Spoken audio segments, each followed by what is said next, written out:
Okay, so we'll sing that song. Hari Hari Bifale. Where is the here? Okay. Yes. Hari Hari बिफले जन्म गुआइनु मनुष्य जन्मा पाइया राधा कृष्ण न भजिया जानिया सुनिया विष खाइनु गोलोकेरा प्रेमाधना हरि नाम संकीर्तन रति ना जन्मिलो केने ताय संसारा बिशानाले दिबानिशि हिया ज्वले जुरायते न कोइनु उपाय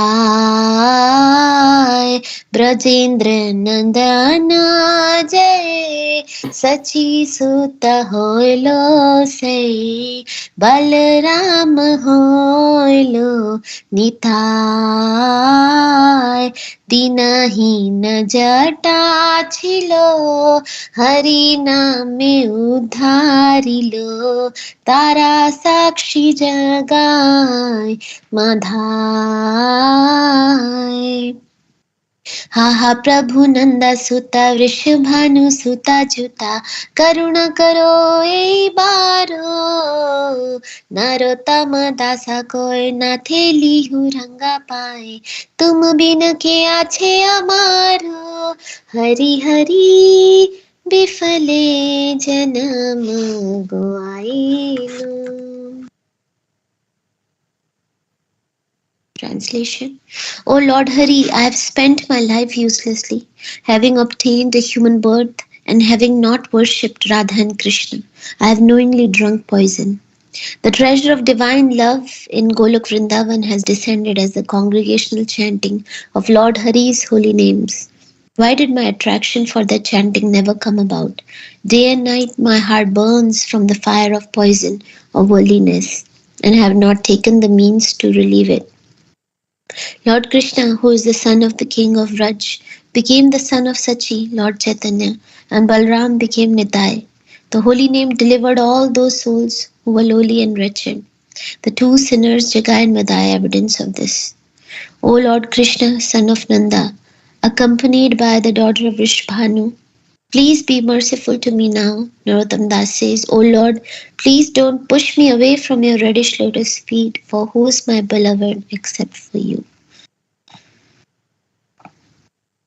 So that verse is there, right? Material happiness is like, in the beginning it's like nectar, but it turns out to be poison. Yehi samsparsha jab hoga dukha yonya evate.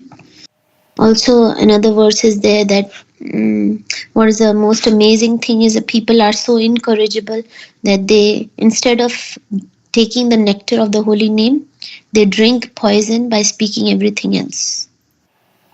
So basically, not engaging in Krishna conscious activities is like poison. It will give us suffering. So we should chant the nectar of the holy name with our tongue.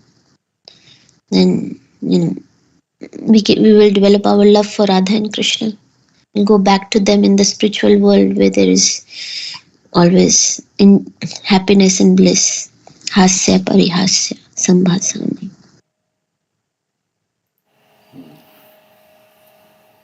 And he's saying that, Lord, you are my only beloved. Except for you, there is no one. Which is true. All the relationships are temporary in this world. Nobody can help us. I was saying yesterday, and you have mentioned that before. The karma that we have accumulated, we have to suffer. Nobody can remove our karma. Only Krishna can do that. When we chant his holy name, with his mercy, that karma can be relieved, for our suffering can be relieved. And Krishna has a heart of millions of mothers combined. He's very compassionate and loving. We just have to turn towards him, experience his love.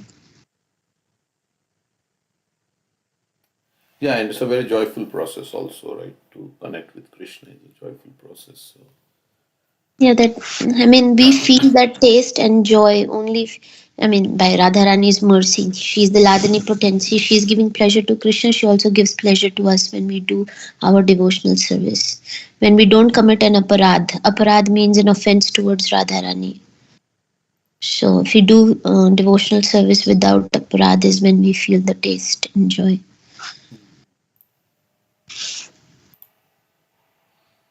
Thank you. Okay. Anybody else like to say anything? Okay, we'll go to the next verse. Following the order of the Supreme Personality of Godhead, Maharaj Priyavrata, fully engaged in worldly affairs, yet he always thought of the lotus feet of the Lord. So, while doing his duties, he was thinking about Krishna, which are the cause of liberation from all material attachment. So, we should always remember Krishna, the beautiful form of Krishna, or try to remember with force. As Prabhupada says, the mind should be forced to think of Krishna. So, we should see the beautiful deity in the temple, Krishna Balaram, which we have seen in Vrindavan, Radha Shyam Sundar, Radha Natvar, Jagannath Baldev Subhadra. We should remember.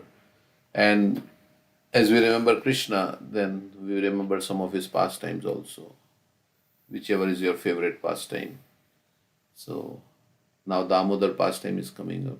So we can remember Krishna getting bound, running away in fear, Krishna running away in fear. There is a beautiful picture, Yashoda chasing with a stick, and Krishna is running, he's looking behind, and is running away from his mother.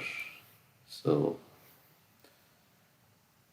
the Supreme Lord, who is fear, who everybody fears, is running in fear because Mother Yashoda is chasing him with a stick.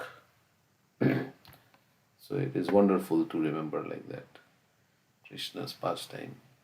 So following the order of the Supreme Personality of God, Maharaj Priyavrata, fully engaged in worldly affairs, yet he always thought of the lotus feet of the Lord, which are the cause of liberation from all material attachment. Thinking about the Lord will take you out of this material world. Hare Krishna, Iran. Although Priyavrata Maharaj was completely free from all material contamination, he ruled the material world just to honor the orders of his superiors. So he was just ruling as a duty. The word Man Vardhan Mahatam, just to show honor to superiors, are very significant. Although Maharaj Priyavrata was already a liberated person and had no attraction for material things, he engaged himself fully in governmental affairs to show respect to Lord Brahma. Arjuna acted in the same way. He had no desire to participate in political affairs or the fighting at Kurukshetra, but when ordered to do so by the Supreme Lord Krishna, he executed those duties very nicely. One who always thinks of the lotus feet of the Lord is certainly above all the contamination of the material world. As stated in Bhagavad Gita, Yoginam api sarvesham madgatena antaratmana shraddhavan bhajate yomam sameyukta tamo mataha. Of all yogis, he who always abides me in with great faith, worshipping me in transcendental loving service, is most intimately united with me in yoga and is the highest of all. So we should always remember the topmost instruction is to always remember Krishna, never forget Krishna. Everything else is, what is the verse that says like that? Always remember Krishna, never forget Krishna. स्मर्तव्य सततं विष्णु विस्मर्तव्य न जातुचित् सर्वे विधि निषेधस्युरेतयोरेव किङ्कर. Everything else is subservient. So, or do those activities which will always remind you of Krishna, and don't do those activities which will make you forget Krishna. So, do read, don't read anything which will make you forget Krishna. Don't see anything which will make you forget Krishna. Don't think of anything which will make you forget Krishna. So, like that. Always see that what will help you in your spiritual advancement. So that is the anukulyasya sankalpa pratikulyasya varjanam. Accepting things that are favorable and rejecting things that are not favorable. So Maharaj Priyavrata therefore was a liberated person and was among the highest of the yogis. Yet superficially he became the emperor of the universe in accordance with the order of Lord Brahma. So his heart was always with Krishna. He was doing his duties, but his heart. Showing respect to his superior in this way was another of his extraordinary qualifications. As stated in Srimad Bhagavatam, Narayana para sarve nakutashana bibhyati swarga pavarga narakeshva apitulyartha darshina. A devotee who is actually advanced is not afraid of anything, provided provided he has the opportunity to execute the order of the Supreme Personality of Godhead. This is the proper explanation of why Priyavrata engaged in worldly affairs, although he was a liberated person.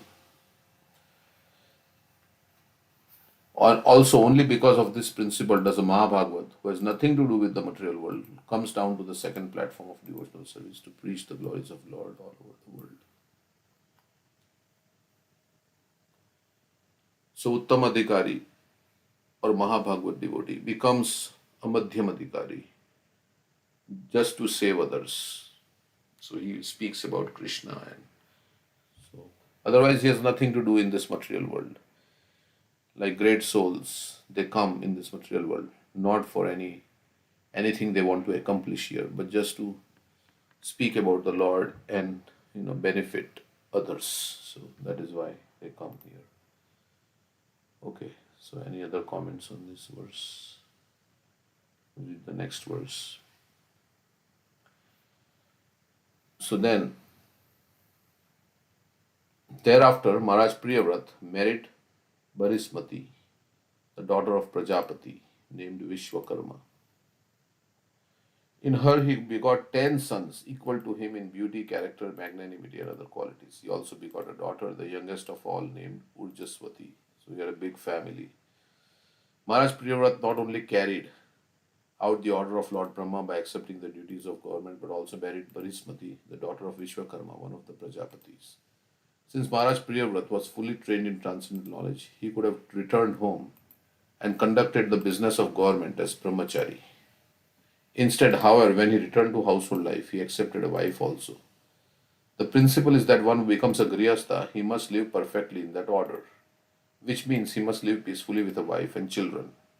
When Chaitanya Mahaprabhu's first wife died, his mother requested him to marry for a second time. He was 20 years old and was going to take sannyas at the age of 24. Yet, by the request of his mother, he married. As long as I am in household life, he told his mother, I must have a wife, for household life does not mean staying in a house. Real household life means living in a house with a wife. 3 words in this verse are very significant. Ha, Vava. These words are used to express wonder.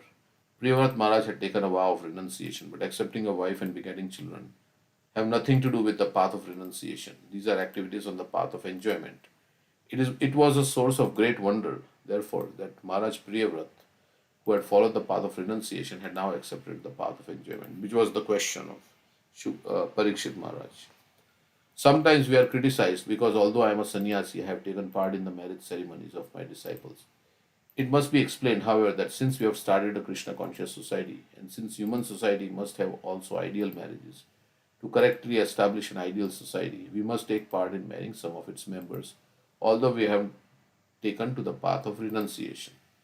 Prabhupada is saying, I am sannyasi, but sometimes I do marriage ceremonies, and people criticize me that how, as a sannyasi, you are engaged in all these things. But Prabhupada says, yes, we do marriages so that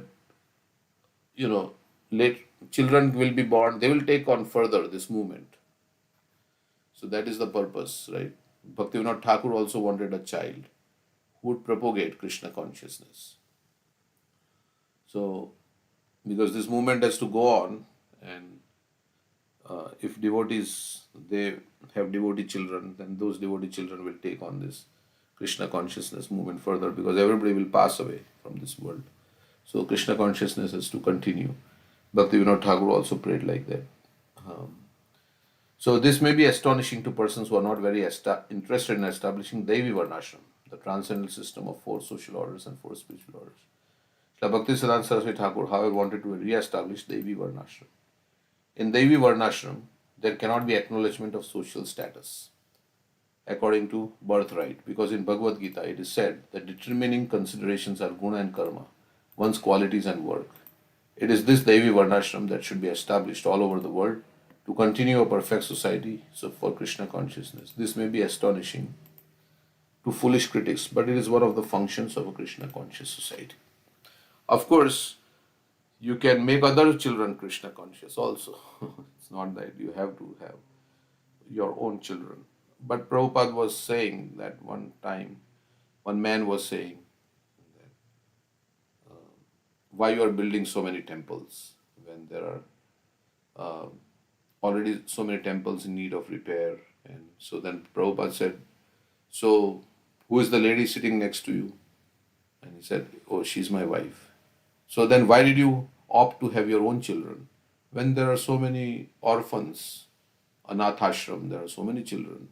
Why did you opt to have your own children? Why did you get married? Because you wanted to have your own children.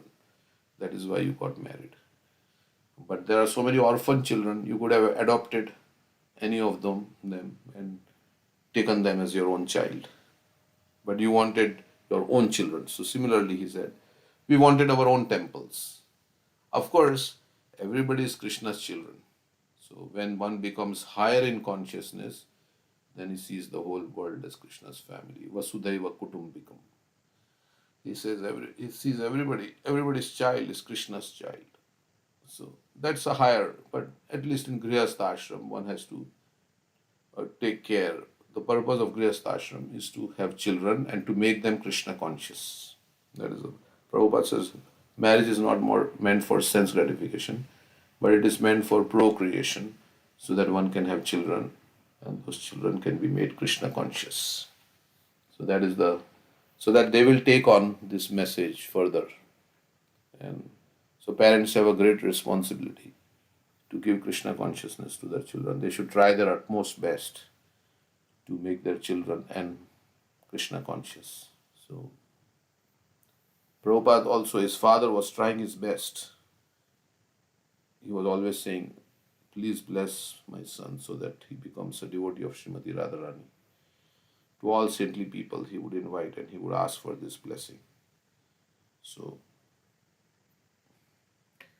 that is you have to get them out of the cycle, and they should preach. They can become preachers and they can preach Krishna consciousness. So that way the Krishna consciousness movement will continue.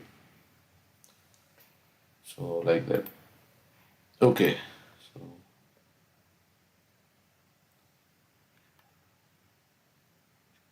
anything else I would like to say?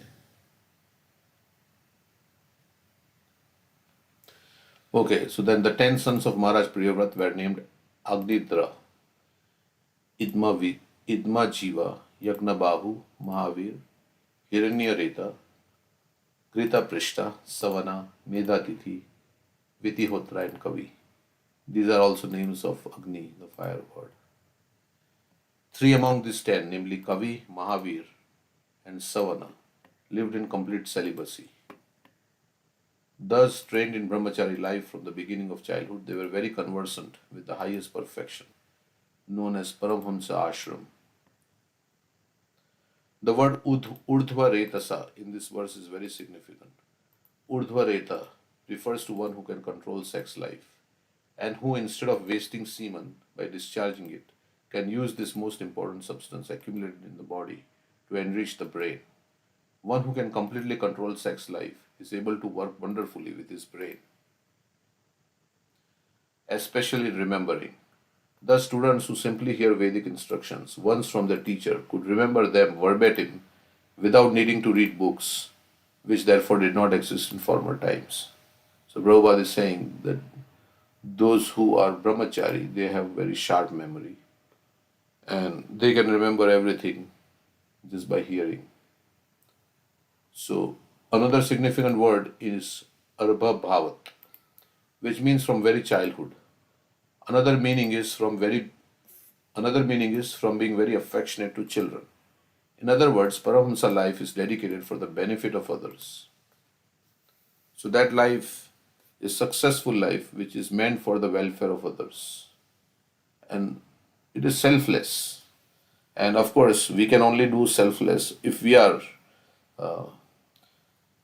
capable of, yeah, I can, if I'm a doctor, then I can save others, right, by performing surgery. But I have to be a doctor, I have to be qualified first. If I'm not a doctor, then I cannot do surgery on others. Even though I may want to do surgery, it will harm them.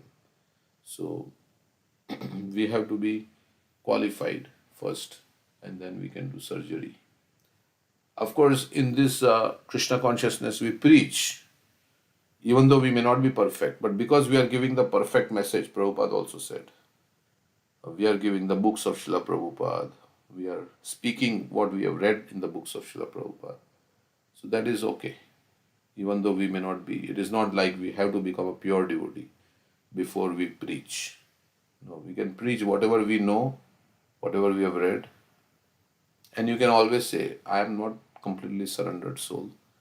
But this is what Krishna is saying, that if you surrender to me, your life, means Krishna, your life will be perfect. You will be free from all papa. So we can say like that and say, I'm also trying my best to become a devotee. Prabhupada also said, I'm trying to become a devotee. Then how is he preaching if he's not a devotee? Well, he is preaching. Of course, he's a devotee, we know, but out of his humility. A devotee never feels that he has achieved any perfection or anything like that. He feels that, yeah, I lack so many things. Because the more you go closer to Krishna, the more you realize, oh, how great Krishna is and how insignificant I am.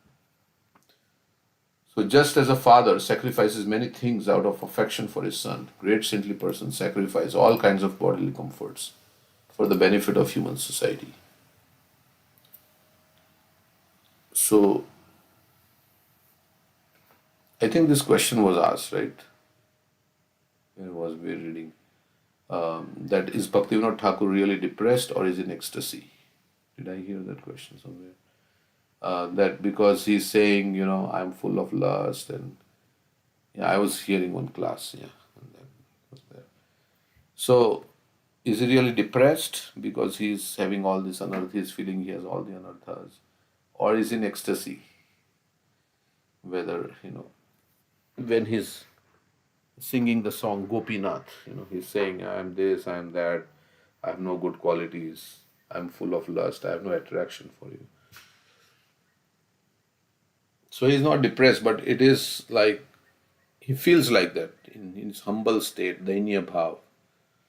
Because the more you come closer to Krishna, the more you realize your insignificance and how powerful this material energy is. We can't even imagine how he would be feeling. But many other songs he says, yes, I feel very happy. But at the same time he says, I'm full of all these bad qualities. Krishna, you are my only hope. So we sometimes say he's playing the part of a conditioned soul, but actually he's feeling also like that. It's not like he's writing for somebody else. No, he is also feeling like that. That's why, they feel like, I want to be a devotee. I'm not a devotee, but I have a strong desire to be a devotee. But I'm not qualified to be a devotee. I have so many anarthas. So there is a strain that happens between what you want and where you are at. It's like I want to become the president of America, but I have no qualification to become the president of America. But I want to be of course, this is a material example. But yeah, I want to go back to Godhead, but I have no qualification to go back to Godhead. I'm not at all qualified. So that creates like a strain in their consciousness. I want it so badly, but I am not qualified. And so they somehow or other pray to Krishna, Krishna, please, you are so merciful. Your mercy is my only hope. I have nothing, no qualification. So in this way, they appeal to Krishna from their heart.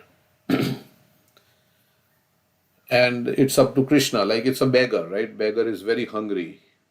He has not eaten for many days and he's begging for food. He's very desperate to get food. But whether he'll get food or not will depend on the donor, right? The person who is begging from, whether he will give the food or not. He cannot, like force him to. So many times it is a request, a plea. So we cannot demand Krishna anything. Krishna has to, on his own. We can pray for his mercy, but whether he will give mercy is Swarat. So, of course, he has given us mercy in so many ways. Like we have all the facilities, we have a human body and all this association of devotees, we have the books and everything. So, just as a father sacrifices many things out of affection for his son, great saintly persons sacrifice all kinds of bodily comforts for the benefit of human society. So, in that state, you can cry because you feel you are not qualified, but you still want it. Like a beggar wants, he's saying, please, please give me. And in that state, they cry. Of course, there is crying out of, ecstasy also, feeling happiness in Krishna consciousness. Prahlad Maharaj was crying. Sometimes he was laughing also. But he was crying when he was not feeling separation from Krishna. So, so in this connection, there is a verse concerning the six Goswamis. Tyaktva turnam ashesha mandalapati Shrenim sada tuchhavat Bhutva dina ganeshako karunaya Kopina kantha shrito. Because of their compassion for the poor fallen souls, the six Goswamis gave up their exalted positions as ministers and took vows as mendicants, thus minimizing their bodily wants as far as possible. They each accepted only a loin cloth and a begging bowl. So somebody will think he has gone crazy, right? He has such opulence and he has given up his opulence and he's begging.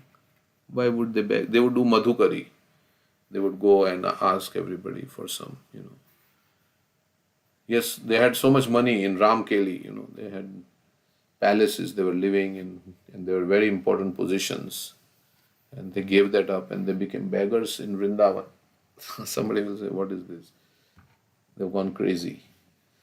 Thus, they remained in Vrindavan to execute the orders of Sri Chaitanya Mahaprabhu by compiling and publishing various Vaishnava literatures. So we can't imitate, we can't do like this, like Raghunath Das Goswami, who was also the son of a millionaire, and he left everything and then he was not eating anything. And so they left that material enjoyment for higher enjoyment, for spiritual enjoyment. It's not like they were suffering in Vrindavan, they were suffering, they were living in simple life with a begging bowl and they were suffering. No, they were experiencing. In this song only, Gopi Bhava Rasamrita Abdilahari Kallola Magno Muhu. They were immersed in, Krishna and they were experiencing great ecstasy. So, of course, we don't have to do anything like that. We can't even do like Raghunath Das Goswami will die. He was not eating anything. For 2-3 days, he will take little buttermilk and then he was completely absorbed and he would eat what even the cows would not eat in Jagannath Puri. So he would wash that rice and eat. We can't imitate like that. Okay, so we will stop here with this. Anybody has any Hare point? Krishna. Yeah, go ahead. I was thinking the 2 points. So on this point that you are saying that the six Goswamis